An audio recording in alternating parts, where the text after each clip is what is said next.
Senegal and Guinea-Bissau, the Dominican Republic, and Iraq. Welcome to our nominees and to your families. Thank you all for being here today. We're going to make brief opening remarks, and then we'll turn it over to you for short opening comments, and then we'll engage in a series of questions.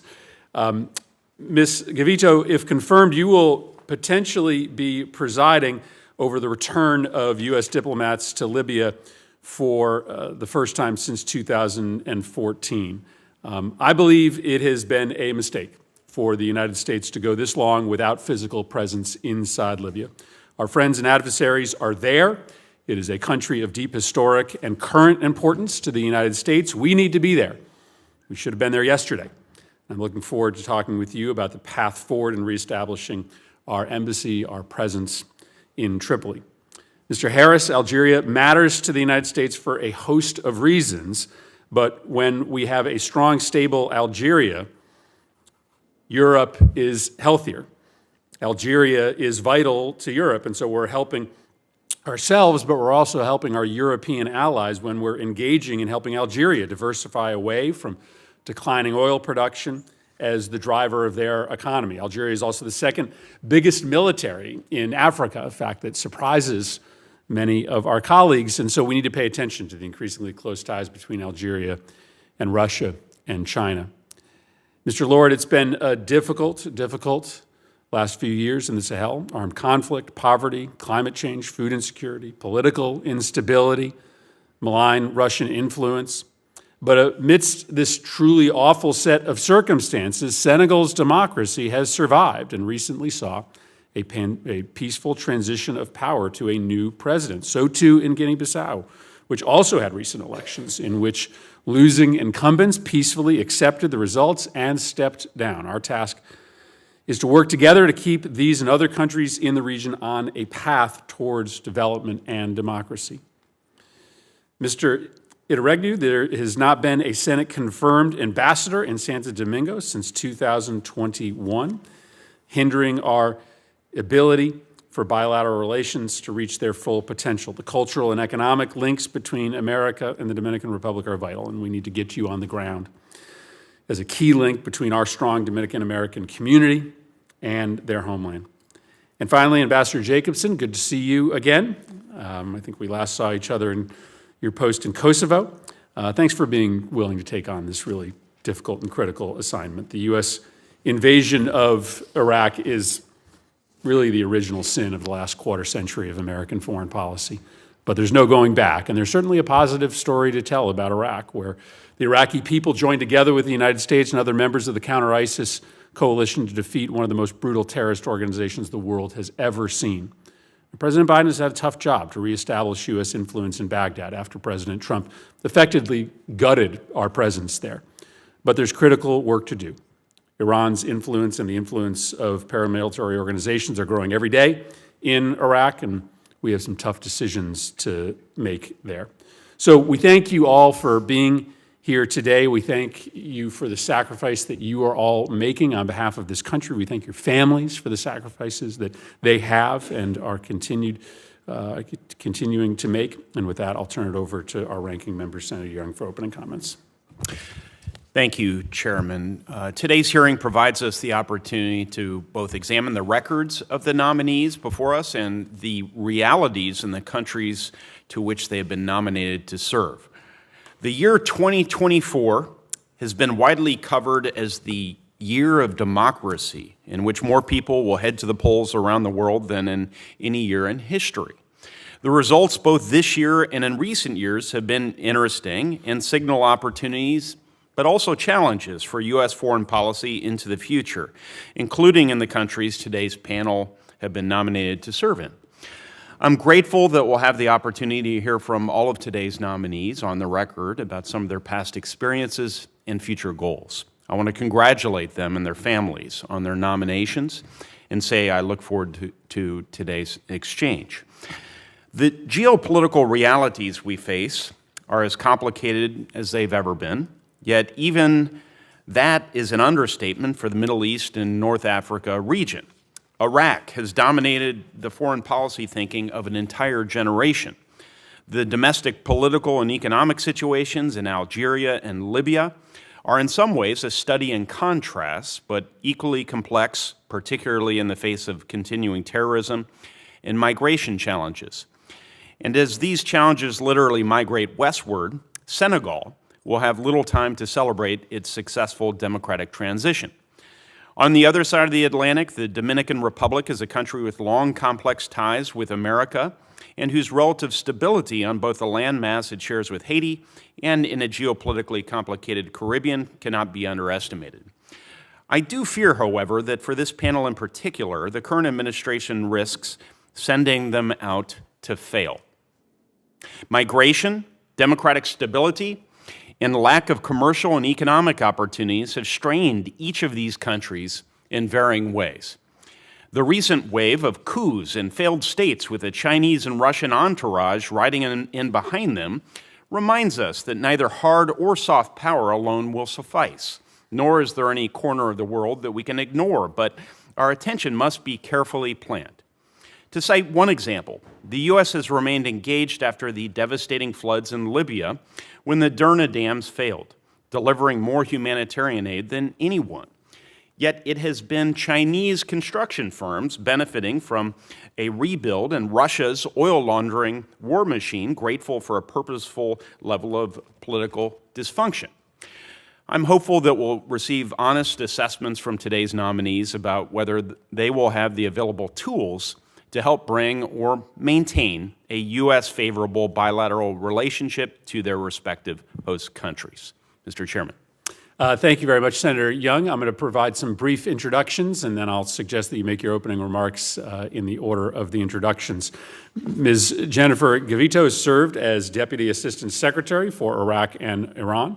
She has spent the majority of her career working in and around the Middle East, including at posts in Jerusalem and Beirut, and as Director for Syria and Lebanon at the National Security Council. Mr. Josh Harris is the Deputy Assistant Secretary for Algeria, Egypt, Libya, Morocco, and Tunisia. Previously, Mr. Harris worked on Middle East issues at the National Security Council and served in Libya. Mr. Lord is the Deputy Assistant Secretary for East Africa, Sudan, and South Sudan. Prior to this assignment, he served in important posts in Africa, including Namibia, Ethiopia, and Malawi, as well as tours in Syria, Iraq, and the United Kingdom. At this point, I'd like to thank Congressman Espaillat, the first Dominican American to serve in the United States Congress, for joining us this morning. Congressman Espaillat has asked for unanimous consent to enter a statement of support for Mr. Iturregi, our nominee for U.S. Ambassador to the Dominican Republic, into the record, and without objection, we will enter that statement into the record. Mr. Juan Carlos Iturregi is a managing partner at Milan Americas, a consulting firm specializing in business, regulatory, and public policy issues. He is also currently a vice chair of the board of the U.S. Inter-American Foundation. And finally, Ambassador Tracy Ann Jacobson most recently served as the charge ad interim at the U.S. mission in Ethiopia. She's previously served as an ambassador 3 times, so this will be number 4, Tajikistan, Turkmenistan, and Kosovo. I'd also ask unanimous consent for a letter of support for Ambassador Jacobson from the president of Afghan EVAC, an organization dedicated to the relocation and resettlement of Afghan allies, to be entered into the record and without objection so ordered. Welcome to all of you. Look forward to your testimony and engaging with you over the course of this hearing. Ms. Gavito, I'll turn it over to you for your opening statement. Thank you. Senator Murphy, Senator Young, Mr. Chairman, members of the committee, it is an honor to appear before you as President Biden's nominee to serve as the U.S. Ambassador to the state of Libya. If confirmed, I look forward to working with you to advance America's critical national security interests there. I've spent the majority of my 26 years in the Foreign Service working in and on the Middle East. My husband, Tony, and our sons, Dominic and Allie, have been an integral part of that journey, weathering this unpredictable and nomadic lifestyle with resiliency and a healthy dose of humor. I'm honored to have them with me today. Libya is interwoven in the history and lore of the United States. As the wife of a former U.S. Marine, the line from the Marine Corps hymn to the shores of Tripoli is part of our own family's vernacular. Regrettably, Libya, with its legacy of terrorism and instability, has become synonymous with tragedy, and its people have been denied the prosperity their resource-abundant country should afford them.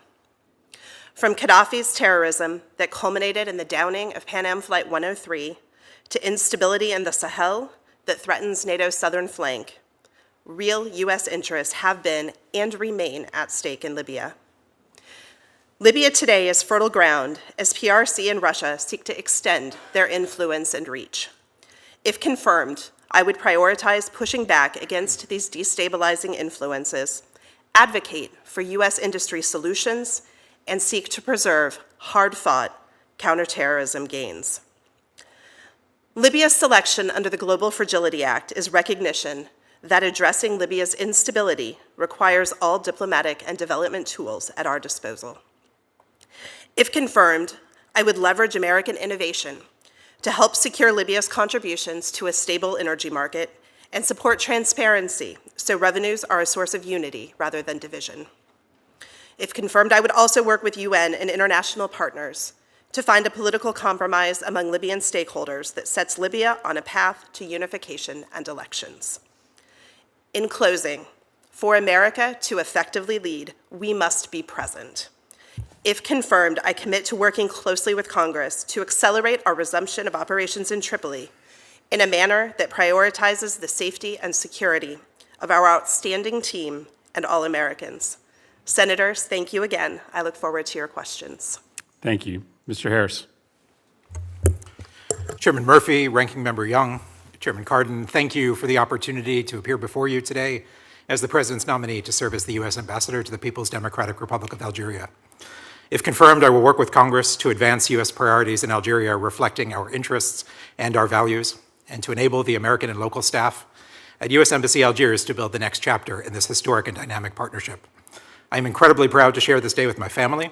I above all thank my wife, Cheryl, a Foreign Service officer, for her love and partnership. We're joined today by our sons, Toby and Gabriel, who with curiosity to engage the world and resilience in navigating the upheavals of Foreign Service life are our loving inspiration. For 229 years, the U.S.-Algeria partnership, anchored in the 1795 Treaty of Peace and Amity, has been continually adapting to shared challenges. Today, Algeria has a crucial voice in diplomacy following the October 7th attack that aims to secure the release of all hostages, to surge humanitarian aid and protect civilians, and to promote the conditions for enduring peace and security for Israelis and Palestinians. Our governments are coordinating intensively during Algeria's tenure on the UN Security Council, including to call upon Hamas to accept the proposal detailed by President Biden on May 31st and to urge its full implementation. If confirmed, I will prioritize further deepening U.S.-Algeria cooperation to advance regional peace, including through our cooperation on the Security Council. As Algeria contributes to stable energy markets, our economic and commercial ties continue to expand. A trade and investment framework agreement is cultivating constructive dialogue as Algeria undertakes reforms to increase transparency and liberalize the investment climate. If confirmed, I will advocate for expanding U.S.-Algeria trade and investment to deliver tangible benefits for the American people. If confirmed, I will also continue the U.S. government's important dialogue with Algerian counterparts about reforms to foster inclusion, to promote freedom of expression, and to empower civil society. My highest priority will be the safety of U.S. citizens in Algeria and the colleagues at U.S. Embassy Algiers that I would be honored to lead. I will strive to faithfully represent the United States to the Algerian people. Thank you for the opportunity to address this committee. I look forward to your questions. Thank you very much. Mr. Lord. Chairman Murphy, Ranking Member Young, Chairman Cardin, it is an honor to appear before you as the President's nominee to serve as the next U.S. Ambassador to the Republic of Senegal and to the Republic of Guinea-Bissau. Please allow me to begin by thanking my family, in particular my wife, Leah, and our 2 daughters. I would also like to thank and offer my appreciation to our parents, Richard and Debbie Lord and Ken and Kathy Zimmerman. Serving our nation overseas is a multi-generational privilege, joy, and sacrifice, and I'm truly grateful for their support. As a career member of the Foreign Service, I've sought to serve with integrity, lead with vision and by example, and advance the interests and values of the United States. If confirmed, I believe my background will be valuable in leading our mission, advancing our bilateral goals with Senegal and Guinea-Bissau, and furthering our objectives in West Africa. To do this, we must first protect the security of the United States and our citizens by cooperating to combat transnational threats and promote regional stability. Second, we must expand prosperity through economic growth, mutually beneficial trade, and job creation, particularly for Senegal and Guinea-Bissau's young populations.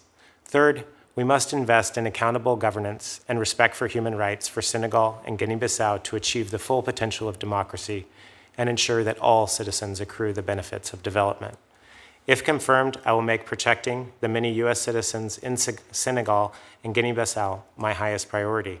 Within the mission, I will prioritize fostering a workplace with high morale and a team-oriented ethos. I also commit to working closely with you and other members of Congress, including to fully support congressional travel and engagement. I look forward to your questions. Thank you. Thank you very much. Mr. Iturregu. Good morning, Chairman Murphy, Ranking Member Young, Chairman Cardin. It is an honor to appear before you today as the President's nominee for U.S. Ambassador to the Dominican Republic. First, I would like to recognize and thank my wife, Maud, and our son, Tomas, and daughter, Emma, along with my sister, Giselle. I'm blessed that they can accompany me on this important day for all of us. I am deeply grateful to President Biden and Secretary Blinken for their confidence in me and allowing me this incredible opportunity to serve our country. I want to discuss the opportunities for engagement in the Dominican Republic that I would pursue if given the opportunity to serve. The U.S. and the DR already enjoy a strong, growing, and very close relationship. We share democratic values and the desire for our countries and our region to be prosperous and safe. Our governments are working together on a wide variety of priorities. I am convinced these shared perspectives and democratic values present the chance to further strengthen our ties. We must continue our efforts to advocate for democracy and human rights in our hemisphere, combat corruption, promote long-term economic growth, and enhance citizen security as we tackle the challenges of our times. Recently re-elected President of the Dominican Republic, Luis Abinader, has made it clear that he listens to the Dominican people who are tired of corruption and want their government to do better for them. The U.S. supports his efforts. If confirmed, I'm eager to collaborate with the Dominican government on good governance initiatives, security, investment, human rights, energy transition, and improving the lives of all peoples in the Dominican Republic. I have spent much of my career working in business and regulatory and public policy issues. I know the importance of good governance and to foster and promote resilient development. In conclusion, honorable committee members, if confirmed, I will promote U.S. values and U.S. interests in the Dominican Republic. I would like to express my deepest gratitude to this committee and its members and staff for your support, for your continued engagement with the Dominican Republic, and for your consideration of my nomination. I look forward to answering any questions you may have. Thank you. Thank you, Mr. Iturregu. Ambassador Jacobson. Good morning, Chairman Murphy, Ranking Member Young, Chairman Cardin. It's an honor to appear before you today. I'd like to acknowledge my husband, David Baugh, who's celebrating in style his first anniversary as an American citizen. I'd like to thank my friends from the State Department, Diana from the Hill, and especially my A100 classmates. Today, we are celebrating our 36th anniversary of joining the Foreign Service, June 13th, 1988. If confirmed as ambassador to Iraq, I will safeguard U.S. interests by protecting American citizens and advancing Iraq's stability, security, and sovereignty.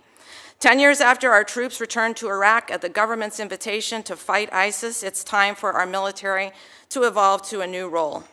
If confirmed, I will ensure any transition from Operation Inherent Resolve to a bilateral security arrangement is geared toward the defeat of ISIS and Iraq's security. Iran remains a malign actor and a destabilizing influence in the region. The Iran-aligned militias in Iraq receive weapons, training, and other support from Iran and use their arms and cash to ensure Iran's influence. If confirmed, I will use the full range of U.S. policy tools to stem this influence, including by promoting Iraq's energy independence. Fostering Iraq's economic growth is a critical part of our bilateral relationship. If confirmed, I will support U.S. business, promote investment, and press for improvements in the business climate, including reducing corruption and increasing transparency. Bolstering Iraq's democracy is another priority. If confirmed, I will work to strengthen Iraq's democratic governance, promote human rights, and build durable solutions for Iraq's displaced and minority populations, including Christians, Yazidis, and those at Al-Hol in Syria. Our partnership with the Iraq Kurdistan region remains a cornerstone of our broader relationship, and if confirmed, I look forward to strengthening it. Iraq is one of our largest missions, and leadership is important. This includes serving as an effective steward of the taxpayers' trust, creating an atmosphere of open collaboration, including with the Hill, and maintaining a culture of respect for our team members who volunteer for these challenging assignments. If confirmed, it will be my honor to serve with them. Thank you, and I look forward to your questions. Great. Thank you all for your testimony here today. We have a busy morning in the Senate, and so many of our colleagues may submit questions for the record, may join us, many of them watching from their offices. Let me start with you, Ambassador Jacobson. Obviously, this is a very difficult assignment. I talked about my distaste for the drawdown of diplomatic presence in Baghdad at the end of the Trump administration. I think it's important that we have a robust diplomatic and economic engagement with our Iraqi partners. But I do worry about the middling number of American military forces in the region. We've got about 2,500 troops, about 6,000 contractors. Our presence is really not enough to shift the balance of power, but what it is too often is an easy, sometimes unprotected target for anti-American militias. There's an argument to be made that our presence on balance is starting to become more of a liability than a net benefit. I'm talking about our military presence. David Schenker, who was the previous administration's Assistant Secretary of State for the region, who I have a lot of respect for, recently argued that it's time for the United States to start thinking about how to best downsize the U.S. military footprint in Iraq. Outside of the Kurdistan contingent, there is less and less utility in the ongoing U.S. military deployment. I'm not going to ask you to take a position on our force numbers, but as you're preparing for this assignment, what is your understanding of the comparable efficacy between our diplomatic presence and our military presence? And can you speak at all about how our military contingent there sometimes complicates relations with the Iraqi government? For instance, when we have to take retaliatory strikes against the militias inside Iraq as a means to protect our military contingent inside Iraq. Thank you for the question, Senator. As you know from the time we spent together in Kosovo, I've always approached our engagement as the United States as a three-legged stool. We have to have diplomacy, we have to have development, and we have to have our defense structures together. As you know, last year, the U.S. and Iraq announced a higher military coordinating commission, which is looking at how our military component of Operation Inherent Resolve eventually evolves into a bilateral security arrangement, and that is informed by a series of important factors, including operational and environmental concerns, the threat that's continued to be posed by ISIS, and the capabilities of the Iraqi security forces. So I think this engagement remains very important. With regards to the diplomatic platform, as you know, we have several of our agencies present in Iraq, and if confirmed, I would want to play the appropriate role of an ambassador in a whole-of-government approach, which gets to our national interests in the region. And I would look at security, economic development, democratic development, and the relationship with Iraq Kurdistan region as all parts of a broad 360-degree relationship, which is not only important for Iraq's advancement, but also stands as a way to bolster the Iraqi government and the Iraqi people against the Iranian influence. Yeah, I obviously don't expect for you to have an opinion today, but look forward to consulting with you once you have boots on the ground to really understand what the comparable efficacy is of a relatively small military deployment there, which is too often ends up being sitting ducks for the folks who are trying to provoke our forces and interests in the region. Mr. Iturrege, I wanted to talk to you about gun violence in the Caribbean. It's amongst the highest in the world. Customs data indicates that it's U.S. weapons that are almost always the ones being recovered in crime scenes in the Dominican Republic. 97% of firearms recovered in the DR and submitted to the ATF for tracing were manufactured or imported from the United States. There's a Caribbean firearms roadmap that's been developed to try to cut down on gun trafficking, largely coming from the United States into the region. Obviously, this matters a lot because of the instability in Haiti today. Can you just say a word about what you understand about this roadmap and what kind of contributions our embassy and an ambassador on the ground can make to trying to interrupt the flow of weapons into the region and specifically into the DR, many of which end up moving very quickly into the conflict in Haiti? Thank you, Senator. Indeed, it is a very serious problem. From what I read, I haven't had the opportunity to be fully briefed, but I know that we have a robust presence in Embassy Santo Domingo of U.S. law enforcement agencies, and they are working very closely with the Dominican government in tackling this challenge. The administration, as you know, also has, with your support, in motion the Caribbean Basin Security Initiative, and I understand that those efforts are being ramped up, and we are not only coordinating with Dominican authorities, but with other governments in the Caribbean Basin. Thank you. I've got more questions. I'll save them for a second round, and I'll turn it over now to Senator Young. Thank you, Chairman. Mr. Iturragui, what a complex environment. As I've prepared for this hearing, I'm just struck by the enormous challenges there are going to be going forward to restore democratic rule in Haiti, which is relevant in light of its proximity to the Dominican Republic. Descent into lawlessness in the country has been amplified. There are dire problems with organized crime. The U.S. Embassy in Haiti, now evacuated of non-essential personnel. Our embassy in the Dominican Republic will be all the more important. How do you plan to work with the Dominican government to ensure there's no spillover of conflict from Haiti? Senator, as you know, being a U.S. Naval Academy graduate, we got to have boots on the ground and the diplomatic front. I'm going to borrow from Ambassador Jacobson. We need to approach the three-legged stool in tandem: security, economic development, and diplomacy. I am comforted that we finally have a U.S. ambassador on the ground in Port-au-Prince. It is a very complex situation. I've been to Haiti. I can give you my personal observation from 30 years monitoring Caribbean affairs. What we hopefully should not do is implement the same strategy expecting a different outcome. Do you feel like there's a coordinated response across countries, certainly across within our government, but working with other governments as well, regionally? I'll just throw out a bit of the fact pattern here.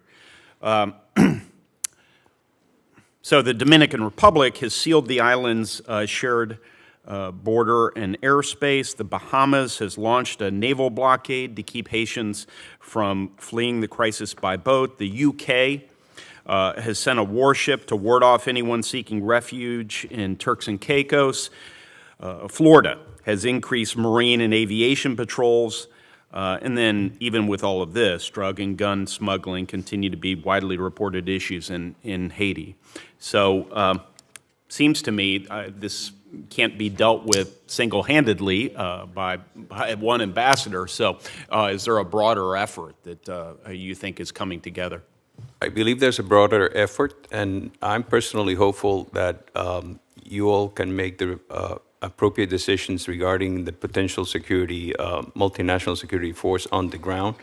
I can tell you Port-au-Prince at night goes dark. They don't have any power. This is before the crisis. So, for example, we need to peel the onion in little by little and figure out how to bring security because I feel for the Haitian people. They just want to live and breathe, right?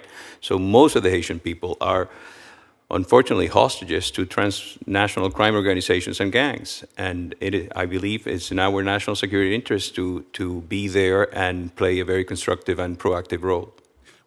Would your counsel be to this committee that we should be focusing more assets in the region to combat illicit drug and arms trafficking? Short answer, yes, but let me go back 25 years ago because you may have benefited from training or otherwise visiting Roosevelt Roads Naval Station in Puerto Rico. Ever since we closed that base, the Caribbean is open waters. That's the U.S. Caribbean border, including U.S. Virgin Islands and DR for that effect. Ever since we closed the base, the Caribbean became our very exposed third border. And that's the naval base, not Coast Guard stations? Or, Nope. Okay. It used to be the largest Navy base outside the continental U.S. globally. How do you think the U.S. Coast Guard, just to stick with that smaller but highly relevant and important service, how should the Coast Guard be increasing cooperation with Dominican counterparts to prevent increased drug and arms trafficking? They are ramping up the efforts, and they have the results to show, both on illegal drug interdiction and illegal immigration. But we need to do it also on the other side, which is the Haitian Navy has no ships. We recently gave them an old Coast Guard cutter. In the Dominican Navy, I understand from what I read, again, I haven't been fully briefed, but I understand that we have a very robust and growing cooperation and collaboration dynamic there. Thank you, sir. Chairman. Thank you. Chairman Cardin. First, thank you, Senator Murphy and Senator Young. Both of you, I appreciate you taking responsibilities for this hearing. Senator Murphy mentioned the fact that these are extremely challenging times on our schedule. And I want to thank Senator Risch and the Republican staff for clearing the nominees for hearings today. We're all doing a lot of different things, and with the cooperation, we were able to get this hearing scheduled. But we need to find two people to take responsibility for it. And believe me, it's not easy with a markup in the armed services on the National Defense Authorization Act, challenges around the world, domestic issues that we're taking up on the floor today.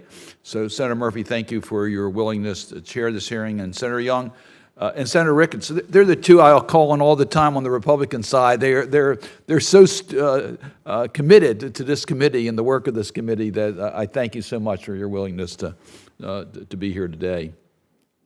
I want to first thank all of you for your willingness to continue in public service. Many of you have devoted your entire careers to foreign service and the public service, and we thank you very much for your willingness to continue to do this. Many of your members of your family and friends are here with you today, and we thank them because it really is a family sacrifice. And as Senator Murphy said, we need to have confirmed ambassadors. When we don't have a confirmed ambassador, there's a void, and that void's going to be filled. And it's filled by countries that don't share our values, and in many cases are our adversaries. So it's critically important we get these nominations moving forward and we get confirmed ambassadors in these 5 challenging missions. Every one of these missions are difficult. And so thank you for willing to do that. I have required questions. I'm going to ask you all to answer yes or no. I hope you'll find these questions easy to answer, and we'll just go right on down the line. Do you agree to appear before this committee and make officials from your office available to the committee and designated staff when invited? Yes, Senator. Yeah. Yes. Yes. Yes. Yes. Do you commit to keep this committee fully and currently informed about the activities under your purview? Absolutely, Senator. Yes. Yes. Yes. With pleasure. Do you commit to engaging in meaningful consultation while policies are being developed, not just providing notification after the fact? Yes, Senator. Yes. Yes. Yes. Yes. And do you commit to promptly responding to requests for briefings and information requested by the committee and its designated staff? It would be my pleasure, Senator. Yes. Yes. Yes. Yes. Well, you're off to a good start with me, so thank you all very much. I appreciate that. In each of the countries, I will be following up and asking you to keep us informed. You just committed to do that. In Iraq, we recognize that Iran has tremendous challenges in our containing Iran's influence. You already mentioned the issues concerning energy. We're going to want to know the strategies for the region. We have ISIS. We have so many areas in regards to our needs for a strong voice. We have the Middle East process. We have concerns now about what's happening in Lebanon.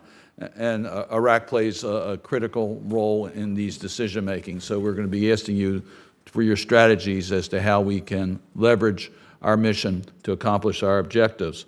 In Libya, we are very concerned about China's influence as well as Russia's influence. And it's a challenging situation, but we need to be actively engaged in order to prevent the influence of two countries that don't share our values. In DR, I am concerned about not just what's happening with Haiti, but their commitment to fight corruption.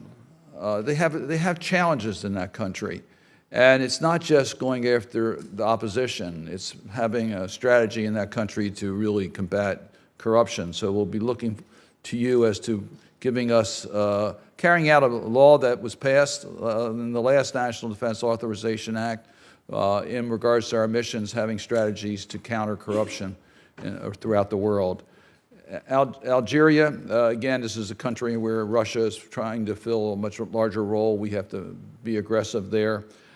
In Senegal, I was very concerned about the efforts to postpone the elections. I know the Constitutional Council pulled that back, but we do see trends that might be moving against democratic values that we thought the country was pretty well committed to. So there's a lot of issues that we're going to be following up with you. I just really wanted to put you on notice about that.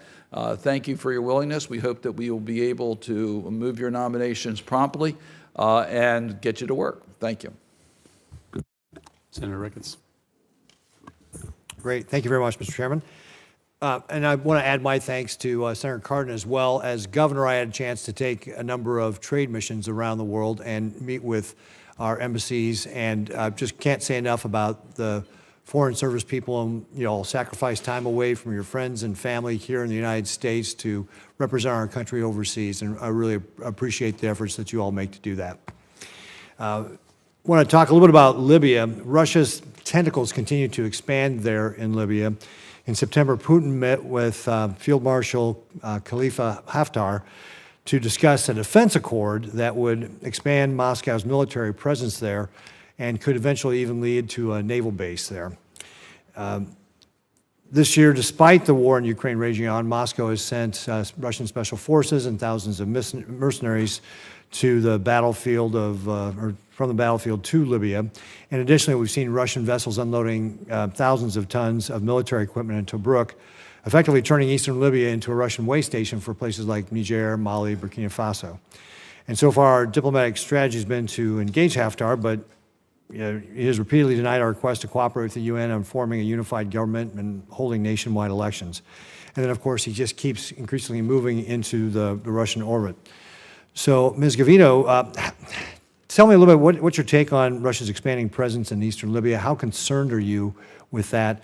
What do you think the potential for establishing a naval base for Moscow is? I mean, that obviously would give Putin a foothold in the Mediterranean. Share with me what's your take on this? Thank you very much, Senator. You have touched on what I think is the biggest challenge facing Libya. Certainly, the lack of a unified government is also a great challenge, but it's exacerbated by Russia's deeply destabilizing impact there. As you note in a variety of different ways, Russia has made no secret of its intent to deepen its foothold in Libya. Through its arms trafficking through and to Libya, it is setting itself up to further destabilize the Sahel region, as well as NATO's southern flank. And so it is deeply concerning. With regard to plans to push back on that, a couple of thoughts. First of all, the sanctions both on the Wagner Group as a transnational criminal organization in 2023, and yesterday's sanctions on Gaznak for having printed $1 billion in counterfeit bills, Libyan bills, to further destabilize the economy, are two examples of ways that we can push back from here. Ultimately, though, Senator, it is critical that the United States be on the ground, that we have an opportunity to engage Libyans across the political spectrum, regardless of where they are, on two things. First of all, the dangers of allowing themselves to be further enmeshed in regional conflict. And second, on the opportunities that come from fulfilling their own Libyan-based goals of being in a position to reaffirm their sovereignty. Without taking too much time, Senator, I think that in order for the United States to effectively support and advance the UN's goals of unification of government, the reality is that we have to engage all political actors across the political spectrum, as they are all going to have to buy into a future unified government that puts itself in position to reassert Libyan sovereignty. So I'd like to also just address, what do you think the likelihood of a Russian naval base in Libya is? Senator, as you're aware, at this stage of the process, I'm not in a position to see classified information. That being said, certainly those plans are consistent with what we have, with what the United States has seen from Russia with regard to deployment of military personnel and their stated desires to deepen the foothold. You mentioned Haftar's visit to Moscow. Also notable that the Deputy Defense Minister of Russia has visited Libya 4 times in the last year. So certainly, Senator, I would take those reports very seriously. Yeah. So you mentioned we have to engage with all the political parties. Haftar, I assume that you mean Haftar as well. Again, if he's getting additional aid from Russia, Russia's clearly going to be trying to destabilize and foil our attempts to have a unified government. Is that fair? I think that's probably fair. Yeah. So what is it that we can offer Haftar? What are the things we can do to have leverage to get Haftar to the negotiating table to try and get to a unified government and get to elections? Sure. There is no question that this is an extraordinarily difficult undertaking. And recognizing that, I would point back to the 2020 ceasefire agreement in which the Libyans themselves called for the expulsion of all foreign fighters and mercenary forces from Libya. Libyans themselves have in the past registered in record numbers for elections to be able to vote. Ultimately, Haftar is responsive, needs to be responsive to his own people. We need to, as the United States, lay out a framework that demonstrates the benefits that the Libyan people, frankly, have already put forward about the benefits of that reassertion of sovereignty, being able to protect their own borders, and more importantly, the economic benefits to all of them from a stable, secure, more free Libya that is able to respond to the needs of its people. So, Senator, it is an extraordinarily difficult undertaking. Certainly the status quo has benefited a number of Libyan actors, but I believe that the United States has a different vision that the Libyan people themselves have bought into. Yeah, Ms. Guillaume, but I am going to take a difference with what you said there. Haftar has to be responsive to Libyan people. Dictators don't. They don't think like we do. They don't have to be responsive to their people. If he can get enough arms from Russia, he can just establish himself as a military dictator. And it's not like it's the first time that would happen in Libya, right? So I think there's other, we're going to have to obviously have, assuming you're confirmed, we're going to have I think, a deeper strategy about how we offset that malign Russian influence in Libya. I look forward to working with the committee. I couldn't agree with you more. It is a complicated situation that is going to take all of our efforts. Great. Thank you very much. Thank you, Mr. Chairman. Thanks, Senator Ricketts. Senator Young and I are going to start a second round of questions. Mr. Harris, Algeria has historically supported the Polisario Front, whose main goal is the independence of Western Sahara from Moroccan control. They regularly deliver arms, training, financial aid. The Biden administration has sought to revive the UN process on the final status of the Western Sahara, but at the same time, they haven't rescinded the Trump administration's policy of recognizing Morocco's claim of sovereignty over the territory. Do you perceive these two policies to be at odds? And what kind of progress do you think that we can make on trying to move forward concessions or actions that we would need from Algeria to resolve this longstanding crisis? Thank you very much, Mr. Chairman. I think that we have spoken very clearly to the importance of enabling a UN political process on Western Sahara to move forward, negotiations leading to a lasting and enduring resolution to this extremely difficult challenge developing over many years without further delay. I have had the good occasion to work very closely with the personal envoy of the Secretary General, Mr. de Mistura, as he works to intensify these consultations, and also to consult privately with partners, including Algeria, about how all players could lend their influence to the success of that UN political process. I believe there is a recognition about the fundamental challenges at play, and also the importance of ensuring that that political process is successful. Algeria certainly has a very important role to play in that conversation, and if confirmed, a central element of my efforts with the Algerian government would be to further intensify that dialogue so that that UN process could finally gain some traction. Great, thank you for that.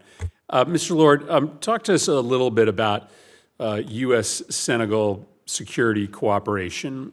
Senegal is really critical to U.S. efforts, U.S. security efforts in West Africa. It's probably got the most competent security forces in the Sahel.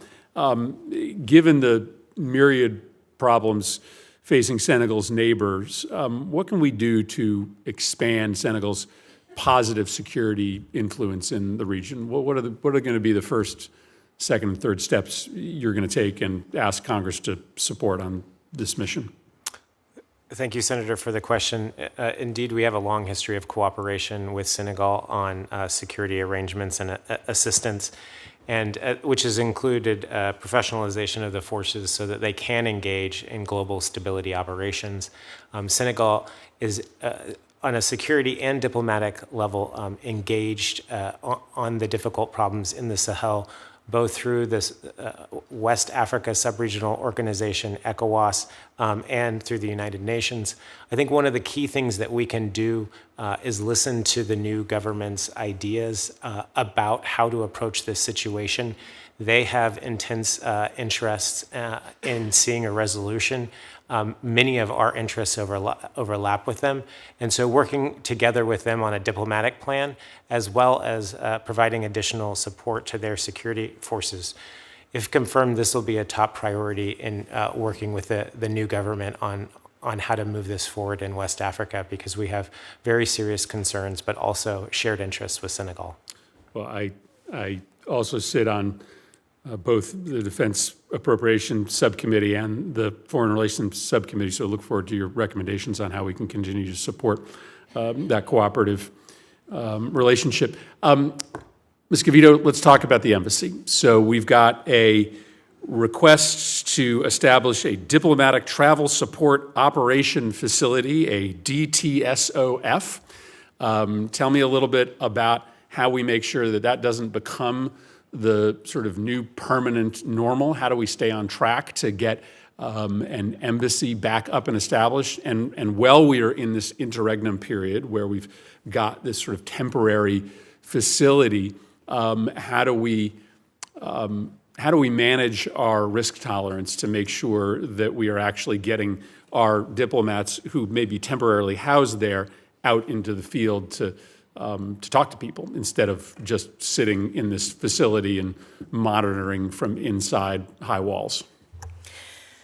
Thank you very much, Senator. I think that this is an extraordinarily important step forward, and I was remiss in responding to Senator Ricketts with the same. So much of what we do requires us to be present on the ground. And with so much at stake with Russia, with China, having a persistent presence there is absolutely key to having the flexibility, the agility to engage Libyans on all of these range of issues on a consistent basis.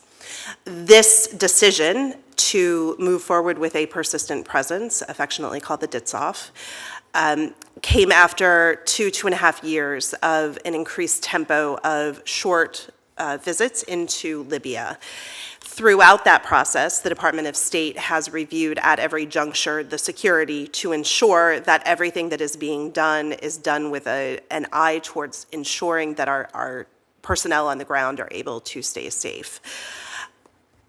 Of course, that requires constant evaluation. And I think that that is fundamentally the answer to your question. There is no automaticity to any part of this process. At every juncture, I commit to this committee that we will continue, that I personally will continue to review the security on the ground, which remains complicated despite the fact that the 2020 ceasefire has largely held, to make sure that everything that we are doing to advance our mission there is again done with a prioritization of the security of our personnel.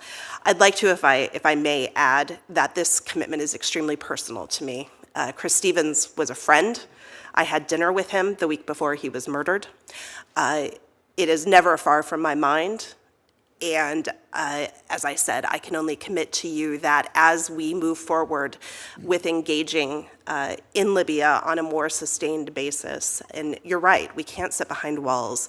The Russian ambassador in Libya is using as a talking point, we are here and the United States is not. Right. It's all over the media. So we have to get out, we have to engage.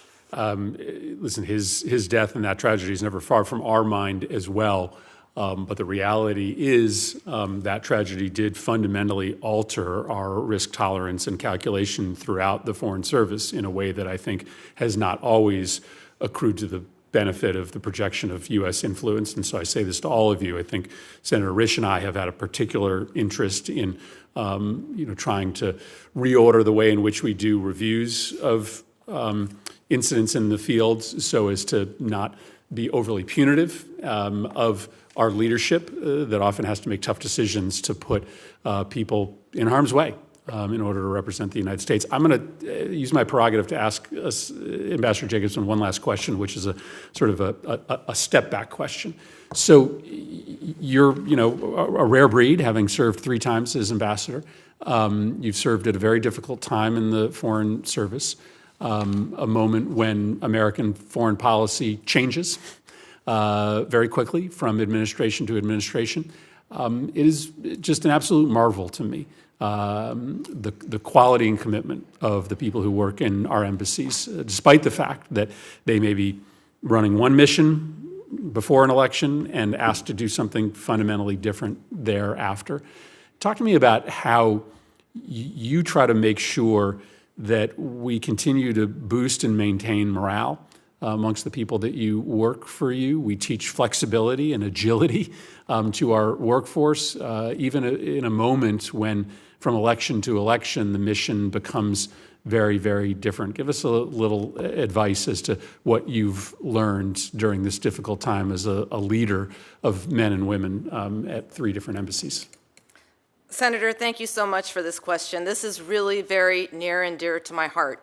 And when you're someone as long in the tooth as I am, there is no greater privilege or pleasure than supporting the teammates who are rising up through the ranks. So the focus on morale and professional development has really been a hallmark of my career, including during 3 years in a leadership role at the Foreign Service Institute. It's true that we often serve in difficult conditions, war, post-war, illnesses, our families may or may not be with us. And you have to think what motivates people to join the Foreign Service in the first place, and that is a sense of service. I come to this naturally from a military family. Both of my grandparents, my maternal grandparents, served in the British Army during World War II. My sister was married to a Navy pilot. Service is in our blood. I think all of my classmates, all of my colleagues here have a similar story. So keeping morale up means keeping focused on why we joined in the first place, the privilege of representing the American people overseas, and also what are the missions that we're striving to achieve. I think one of the most important things that an ambassador does as a facilitator of the team's work is to keep that vision of the overarching goals first and foremost in everybody's mind. If we know what we're about, if we know what we're trying to achieve, if we've organized ourselves as an interagency team, including in collaboration with Congress, to keep our eye on those overarching goals and bring all the different skills and experiences and authorities and resources to achieve those goals, and we make a little bit of progress, that's what motivates people to keep doing the job even when conditions are tough. I could go on, but I'll stop there. Thank you, Ambassador. Senator Young. I'm almost encouraged, I want to encourage you to go on. I feel like playing some John Philip Sousa music right now. I am such a big fan of our diplomatic corps and these interagency teams that I encounter when I travel, and I just thank all of you again for your service and your families as well. I know you make some sacrifices, and I appreciate it. Ambassador Jacobson, our relationship with Iraq has grown stronger in recent years thanks to increased cooperation with the government. However, there's much work that still needs to be done. Iraq still relies heavily on Iranian energy. Iranian-backed militia groups are still given virtually free rein to attack U.S. service members and diplomats, and they continue to have a long way to go in terms of strong governance. When we met, you described that countering Iranian influence will require a whole-of-government approach within the Iraqi government. If confirmed, how will you lead a similar whole-of-mission approach to this challenge? Thank you for the question, Senator, and you are correct in that it requires a whole-of-government approach because it's an extremely complex issue. With regards to stemming the Iranian pernicious influence in Iraq, we need to bring all of the tools to bear. With regards to the energy independence, critical. When Prime Minister Soudani was here in April, he committed to having achieved energy independence from Iran by 2030, which is an ambitious goal. They do have a plan, I understand. Our colleague, Assistant Secretary Jeff Pyatt, was recently in Iraq, including both Baghdad and Erbil, to work on further developing that plan. And there has been progress made on that plan. I could go into details on some deals, but I'll just note that this is also an opportunity for the U.S. private sector, particularly to bring their innovation in reducing gas flaring, developing fields. It's really important. I'd also notice on the economic front the important work being done by Treasury to modernize the banking sector in Iraq and getting it connected to the international banking system to reduce the influence that Iran can have on Iraq through the banking. With regards to the security situation— Could I just interject real quickly? Yes. With respect to the oil and gas, our private sector partners, are they already quite active in assisting with that flaring mitigation effort that you referenced? They're already doing it, and we also hope, there was this $27 billion deal with Total, a French firm, last year to develop Iraq's capacity, and we're hoping to see some significant American content in that eventual project as well, which we did support. Okay. Ambassador Jacobson, in light of your extensive experience, I'm going to ask you sort of a different question here. We were reminded this week that ISIS remains a threat, not just in Iraq and Syria, but also here, as we saw the arrest of 8 ISIS-affiliated Tajiks in America. Given your background in Tajikistan with Afghanistan and across the region, what perspective will you bring to the coalition to defeat ISIS, or perhaps in how you sell this effort to the Iraqis? The defeat of terrorism in general also requires a whole-of-government, multi-pronged approach. I did follow the Tajikistan story, having served there. I think when we think about Iraq in particular, we have to think about what attracts people to these terrorist organizations in the first place. The need for economic development, the need for a government that has sufficient ability to provide services to its people so that it reduces the draw of terrorism and also reduces the influence, for example, of the Iran-aligned militia groups, which are active in politics and economics as well as taking shots at us. I should have said I got distracted on the gas and oil, but absolutely, if confirmed, I will continue the policy of using all the tools against those militia groups, including the financial ones and the military ones when appropriate. I think getting to an eventual closure of the Al-Hol camp in Syria is important in this regard. It can be a recruiting ground for terrorism. There are still 19,000 Iraqis at that camp, and We will need, if I'm confirmed, I will work on this as well, both to provide better situation for those in the camp, but also to bring them at a more rapid pace into Iraq for rehabilitation and reintegration. Ms. Gavito, Libya's political instability continues to be an albatross around the necks of European partners, but a boon to human smugglers and illicit financiers. It's a country with an enormous energy potential, as you've indicated, that's being siphoned off by elites that are likely not keen to see an East-West reunification. You mentioned innovation as a point of emphasis in your opening remarks. The energy is supporting wars by our adversaries. How might you apply innovation or other efforts to seek to change that? Thank you, Senator. Libyans have been very open with U.S. interlocutors that they desire greater presence by U.S. companies.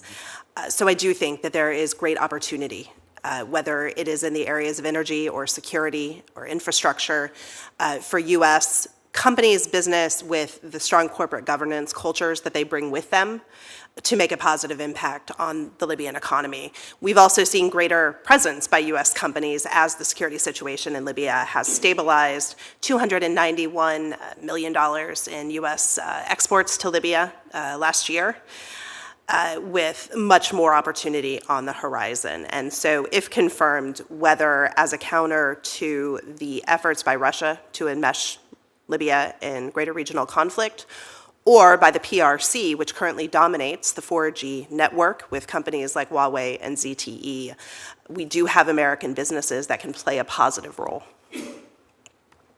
Thank you. Chairman? Senator Ricketts, second round. Thank you very much, Mr. Chairman.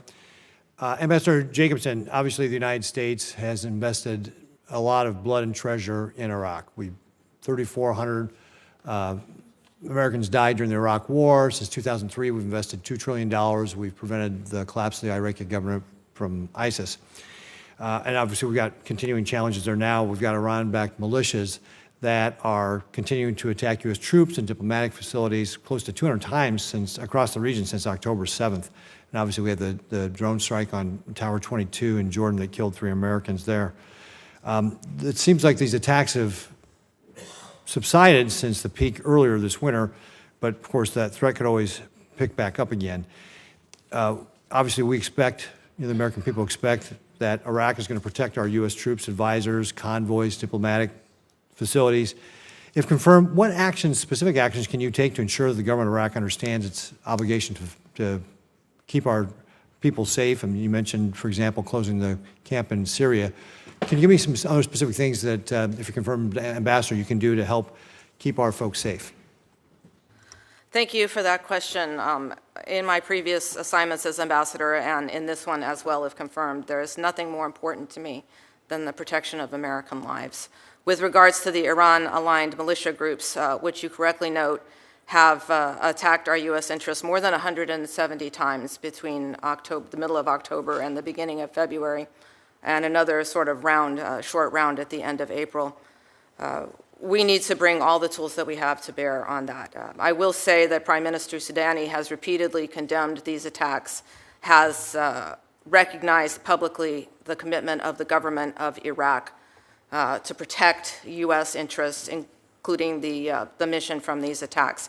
But the U.S. government also has to be prepared to respond itself, and I think it is, including by increasing sanctions, by diplomatic efforts to have other partners engage in sanctions, and to take military strikes when necessary, including to degrade infrastructure and, on some occasions, to actually take out the individuals who've been plotting those attacks against our interests. If confirmed by the Senate, I would certainly engage in all the tools, the diplomatic with the government of Iraq, but also with surrounding countries, allies, and partners, the financial, including sanctions, ensuring that those sanctions are actually implemented and effective, and supporting the military options when required. Yeah. And then how can we make sure that Iraq is taking steps against the Iranian-backed militia groups that are attacking Israel right now, because that's a threat as well from Iraq. That's absolutely correct, Senator, and we most recently saw this on the 13th of April. Not only did we see an amazing U.S. military response to those attacks, but we also saw efforts from the State Department, the administration, and others to engage the international community to also join in additional financial pressure following that attack. And I would continue to do that kind of work if I were confirmed. Great, thanks. I want to switch gears on you just a little bit and talk more about energy again. How Iraq, that is rich in energy resources, has to be dependent on Iran is just puzzling. And I know that's one of the key parts of our policy is to get them off of Iranian energy, because that's just giving money to Iran to continue to fuel the attacks on us and Israel and terrorism around the world. And I note that in March, Iraq actually extended its gas import deal with Iran for another 5 years. But in your testimony, you mentioned that you promote Iran's energy independence, or Iraq's energy independence, so that Iran can't use this as a thing. Talk to me a little bit about how this is playing with China, because Chinese firms recently won a lion's share of the licenses for oil and gas exploration in Iran. It seems like that's kind of a double-edged sword there as well. Can you just talk to me about how you think about the specific actions you can take to help get Iraq off of Iran energy, and then touch upon the Chinese firms that are winning these, and what are the pros and cons of that? What kind of threats does that provide? Thank you for that question. There's a lot to say here, so I'll try to limit myself. But many of the steps that have been taken by the U.S. government in the past are helping Iraq to achieve greater energy independence all the time. In the recent years, they've moved from 35% to 25% of their energy imported from Iran. They have increasing energy needs because their economy and their population is growing. So we all need to get ahead of that curve. Some of the specific examples are increased connectivity with neighbors other than Iran, including the fact that by the end of the year, Iraq will be the first non-GCC country connected to the GCC grid. Its connection with Jordan went live earlier this year. Its connection with Saudi. The U.S. government is also funding a project on reforms to the electricity grid to make it more efficient, to reduce the losses. You may know that the electricity grid is pretty much a GE project. And of course, the investment and development that American firms are doing, and we hope they'll be able to do even more of. I've always been a big proponent of promoting American business when I've been posted overseas, including in Turkmenistan in the gas and oil sector, and U.S. exports, for example, everywhere I've served. With regards to China, I've also had a chance to see how China works in my previous assignments in Tajikistan, in Ethiopia in particular. You can see that Chinese companies come in and they do a project, they assign a value to that project that the country then has to pay back over time. It's really not transparent. They use mostly their own labor. They're not doing technology or knowledge transfer to the local government. And a few years later, you can see that this infrastructure has starting to crumble. And if I were confirmed, I would certainly, recognizing the investments that China is making in gas and oil, but also telecoms, work with the government to help them understand the value proposition offered by American private sector ingenuity versus the debt trap diplomacy offered by the PRC. Yeah. Ambassador, I think, again, you've got great experience there to be able to share with the people of Iraq, based upon your previous experience, about how the Chinese come in and do business, that hopefully they'll be able to benefit from your wisdom there to the benefit of their country when they're dealing with China. So thank you very much, Ambassador. Thank you, Mr. Chairman. Thank you. Senator Cruz. Thank you, Mr. Chairman. Ambassador Jacobson, you previously served in Tajikistan. Yes, sir. Of what period of time? I was there from 2006 to 2009. I'm sure you've seen the news that broke this week about 8 Tajiks who came to this country illegally over the southern border, were apprehended by the Biden administration. Yes, sir. Were quote-unquote vetted, and then were released. And they've been arrested this week because of their affiliations with ISIS-K and over concerns that they were plotting a major terror attack in the United States. In your experience, how dangerous is ISIS-K? ISIS-K remains a threat both in the region to which I've been nominated and into the world, and also to our homeland. And I, if confirmed, would sort of welcome the opportunity to further discuss how we can combat this sort of terrorist threat. I'm a little bit out of the loop on Tajikistan in particular, having left there 15 years ago, but of course I still do follow it. How concerned should Americans be that this administration released 80 illegal aliens who are Tajiks with connections to ISIS-K? I am not privy to the intelligence or the law enforcement activity or really any of that. I have mostly read about this in the news, but I certainly think it's incumbent on all of us, all the agencies of the U.S. government, to protect our homeland. And this is the same terrorist group that murdered 145 people in Moscow at the Opera House, came in with automatic weapons and mowed down civilians. Is that right? It's my understanding that, yes, there were Tajiks involved in that operation in Moscow. Well, I will say, I can tell you Texans are deeply concerned that the administration keeps releasing illegal immigrants with ties to terrorists, and we are living on borrowed time. I believe there is a higher likelihood today of a major terrorist attack in the United States than there has been any time since September 11th. And this administration's open border with 11 million illegal immigrants coming across it is an invitation for terrorists, for Hamas, for Hezbollah, for Palestinian Islamic Jihad, and for ISIS-K to come and murder Americans. And it is utterly indefensible. And yet today, the Biden administration is releasing yet more illegal immigrants into this country. They do it day after day after day. And we are going to see a lot more dead bodies as a result of it. All right, let's shift topics.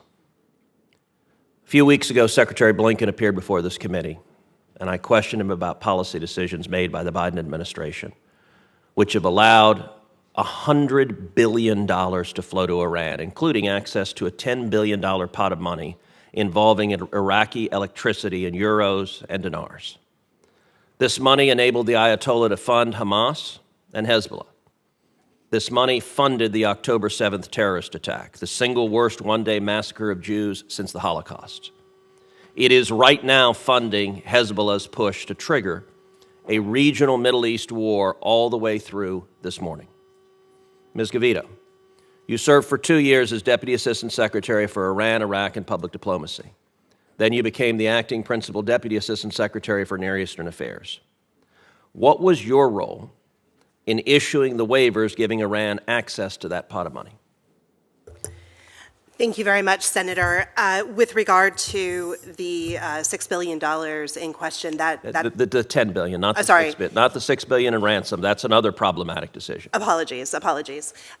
With regard to the electricity waivers, I, as Deputy Assistant Secretary, did not have a direct role in that particular decision. That being said, certainly was part of those discussions. As Ambassador Jacobson has noted, the intent behind those waivers was to incentivize the Iraqi government. I'm not asking about the intent. Did you support those waivers? I was not in a decision-making capacity. Did you agree with the decision? I would have to review, Senator. Yes, I believe that incentivizing Iraq to divest itself of Iranian oil is positive. Okay, Ambassador Jacobson, these waivers will have to be renewed this summer or they expire. If confirmed, would you support reissuing those waivers? So I'd note that those waivers have spanned at least 2 administrations and been renewed 21 times since 2018, if I'm not mistaken. I take heart from the commitment of the government of Iraq to achieve energy independence by 2030. That's not an answer to the question. Would you support reissuing those waivers? Well, I don't think it would be up to me, and I would be more than interested in serving as part of the conversation. There is a consistent pattern in this administration of giving money to theocratic lunatics who want to murder us. $100 billion to the Ayatollah Khamenei is the single most catastrophic foreign policy decision of this administration. And today, this administration continues to refuse to enforce the oil sanctions, enriching the Ayatollah, funding Hamas, funding Hezbollah, funding those who are murdering Israelis and trying to murder Americans. How does it make sense to give billions and billions of dollars to theocratic lunatics who want to kill us? Thank you for that question, Senator. I personally am very clear-eyed about the Iranian threat. I think I shared with you, and I'll share with others, that I have been myself on the receiving end of Iranian death threat information, including during my time in Ashgabat when President Niyazov used to remind me that the Iranians had a missile pointed at my bedroom. With regards to the funds that are kept in restricted accounts that are overseen by the Treasury Department, that are the subject of an extensive system of safeguards, these funds will never reach the government of Iran. These funds have to stay overseas, and they have to be used for humanitarian purposes. You could ask, doesn't that mean that it frees up money for their massive terrorism campaigns, which of course are heinous? And I would argue that Iran, unfortunately, is always going to focus on destabilizing activity over supporting the humanitarian needs of its own people. With regards to the sanctions, the administration hasn't lifted any sanctions, and as far as I know, it's implemented another 700 sanctions. But it refuses to enforce it. My time's expired, but the results are indisputable. And Iran has gone from selling 300,000 barrels a day of oil to selling 2 million barrels of oil a day. That is funding this war of terror against us. Thank you very much, Senator Cruz. Thank you all for your testimony today. We really appreciate your... Oh, Senator Booker. It's been a painful rivalry between Connecticut and New Jersey for a very long time. You are not invisible. I swear you are not invisible to me, Senator Booker. We don't abut each other, but we are the tri-state area. I appreciate the recognition, Mr. Chairman, and I just want to say to everybody assembled here, the fact that you're even sitting here before us reflects this commitment to country and service that should be applauded. All of you have careers that evidence, to me, the deepest symbol of patriotism, which is the willingness to make sacrifices for your nation, for the greater good. And I add to that the fact that you are lovers of humanity, and each of you have shown a commitment to wanting to make this world a better place and recognize America's extraordinary role in it. If I may, I want to really focus in on questions for Peter Lord, and I'm fascinated about Senegal right now with the election of a very young leader that seems to belie what's going on in that region with Burkina Faso and Mali and Niger.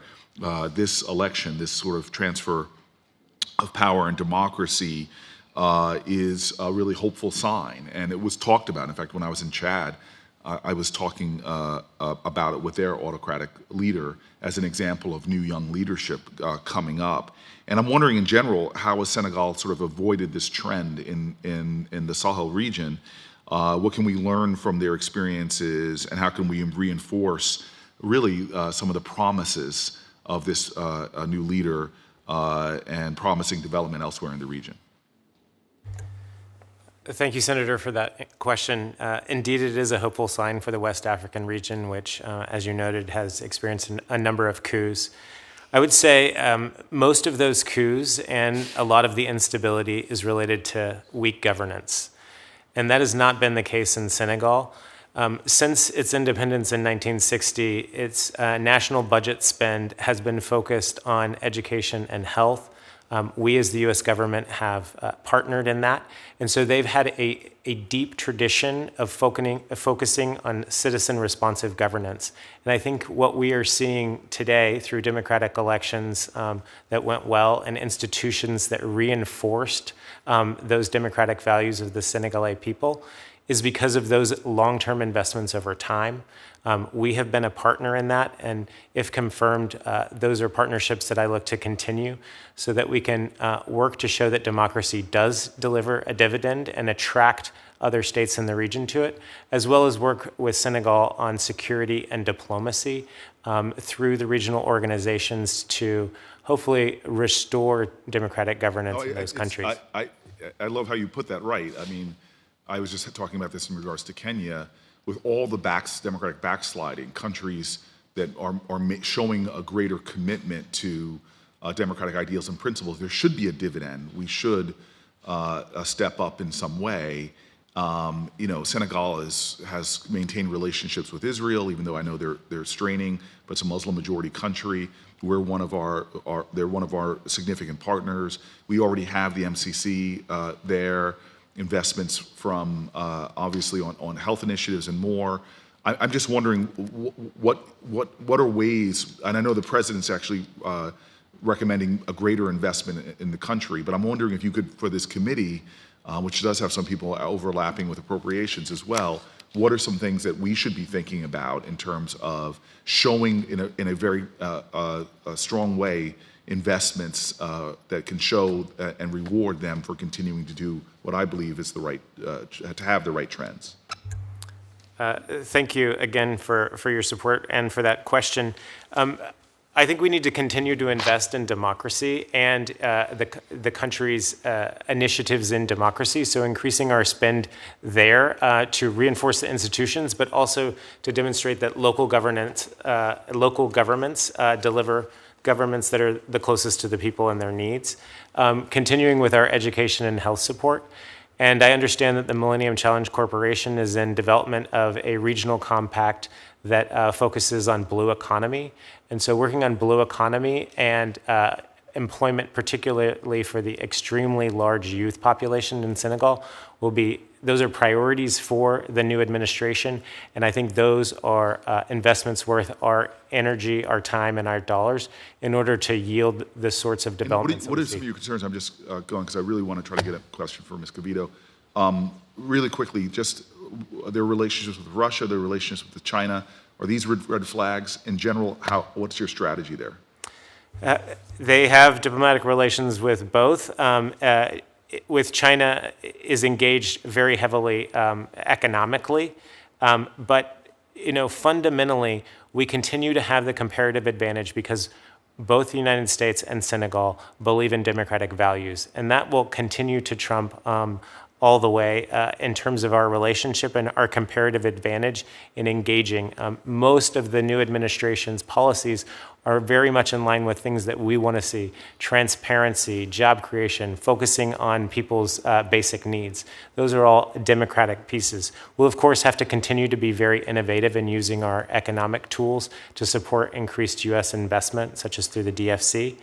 I would also say, as a would cover, if confirmed, Guinea-Bissau as well, that we need a larger presence there, that Russia and China are engaging more and have presences there, and that it's important for us to increase our engagement and presence there. I hope to be supportive in that and in future visits. With the indulgence of the chair, I'm going over, not as much as Ted Cruz, but you haven't finished yet. That's true. That's true. This could be real quick. I'm about to jump into the region. I'll be in Greece, but one of the things I'm going to be looking at is just the migration crisis in the region. Could you just give me a really quick perspective, help educate a senator from New Jersey about the migration issues relating from Libya and what we could be doing to help what is a crisis globally, we're seeing it at our borders, of global migration? The weaponization of human migration and suffering is horrific in Libya, which currently houses approximately 700,000 asylum seekers, refugees, and other migrants. Because of the disunification of the government and the lack of structures in place to protect the human rights of these individuals, the situation is exacerbated. State and non-state actors are responsible for much of what we see. Additionally, we are working with the international community, the international organizations like IOM, to try to provide the Libyans with the tools that they need to better, secure their borders and reassert their sovereignty, but also to be in a better position to hold accountable individuals for protection of the human rights of these people. The migration flows, as you note, are increasing, 700,000, as I understand it, across the Mediterranean last year.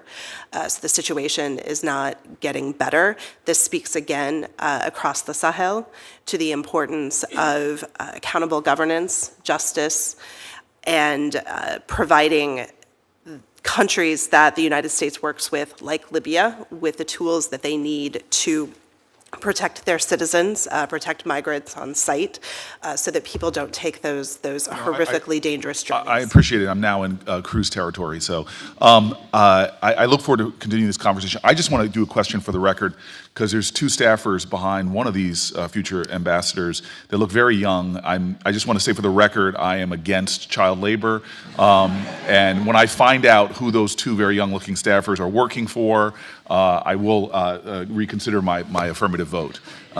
So thank you very much, Mr. Chairman. Thank you very much, Senator Booker. Yeah, 5 very impressive performances, but the 2 most impressive performances are the 2 young men sitting behind you, Mr. Harris. So thank you all. A reminder of how this is a family commitment serving the United States of America, and we thank you all for your deep commitment and love for this country. We thank you for what your family and friend networks will do. Ambassador Jacobson, thanks for inspiring us and reminding us that we owe a deep debt of gratitude to everybody who serves, regardless of whether they ever sit in these seats and appear before this committee. We are going to keep the record open until the close of business tomorrow, so we'll ask you to respond to any questions that get submitted by 5 o'clock tomorrow. And with thanks to the committee, this hearing is now adjourned.